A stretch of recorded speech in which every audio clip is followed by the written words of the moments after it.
How's everybody doing out there? Welcome back to Mark's RC. Thanks for stopping by. You're looking at RC4WD Drive Gelande 2 Jeep 118. Fair amount of modifications and time spent on this one. Found a nice little gully to crawl up, and I think this actually does pretty well. Sorry about the camera bump there. That's what high cost of filming low. What else about this thing? This is probably one of my more scale micros. As you can see, it's just kind of loaded with details. I think it's got all the stuff in all the right places. Even a matching spare. Check that out. And yeah, just the time I spent on this was highly influenced by a very good friend of mine, Chad Trone. I've actually done a little bit of wheeling in a Jeep, very similar to this in the past, and so this has kind of always been sort of kind of like my tribute to Chad's Jeep there, basically, kind of some time spent on the trail. So anyway, this thing I think really has quite a bit to offer. I don't know if you guys know much about the RC4WD Drive Gelande 2 118s. This is not an advertisement. It's more just telling you that they're pretty solid.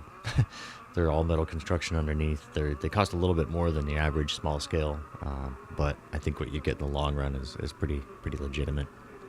There's a fair amount of modifications that can be done if you're willing to dig deep on them and want to kind of push them to the next level.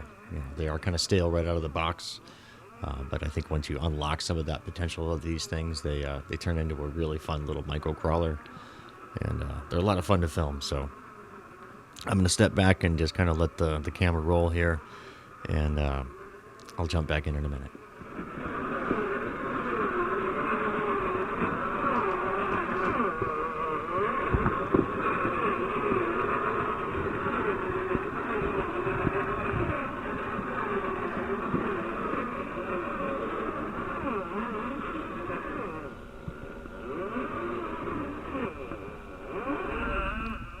Now that we're faced around the front, I'm just going to take a couple minutes to talk about the wheels and tires on this thing.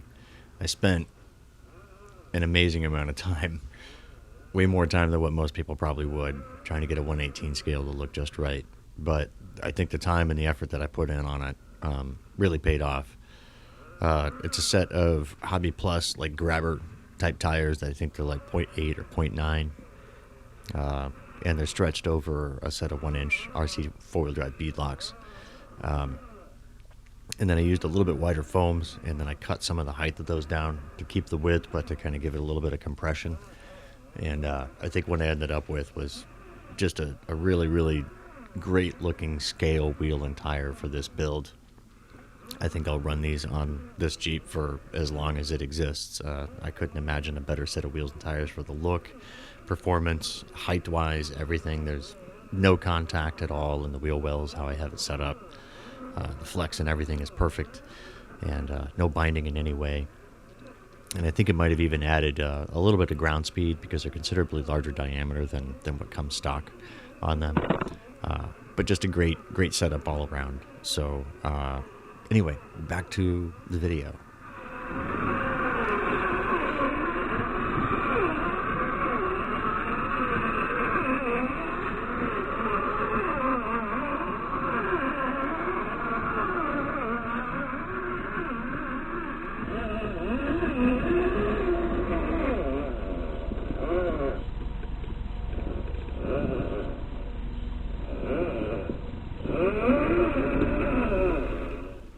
This whole part right here kind of might seem like a bit of a struggle, but I want to point out that this one is running the newer version of the RC4WD Drive gearbox. And the previous versions, at this point, probably would have started squealing and completely given up. There was no way that it would have made it even this far. But they've shipped out newer stuff that seems to hold a little bit better and allows you to kind of push through situations like this. So even though the motor kind of struggles a little bit, it does get to a point where it finally breaks and let's go. It shifts its weight here in a second.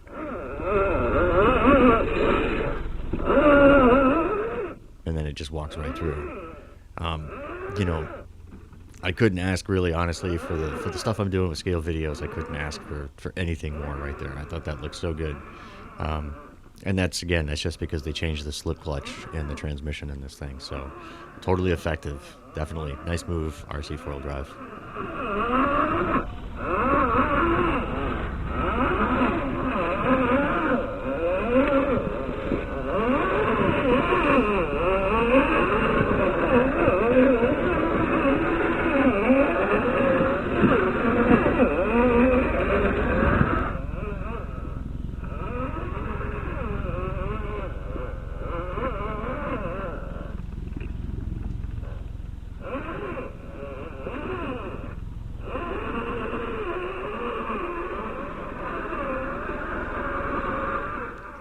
The thing about this Stancliff pit place is that it's got basically everything that you'd really ever want to go and crawl on, with the exception of some really good ledge.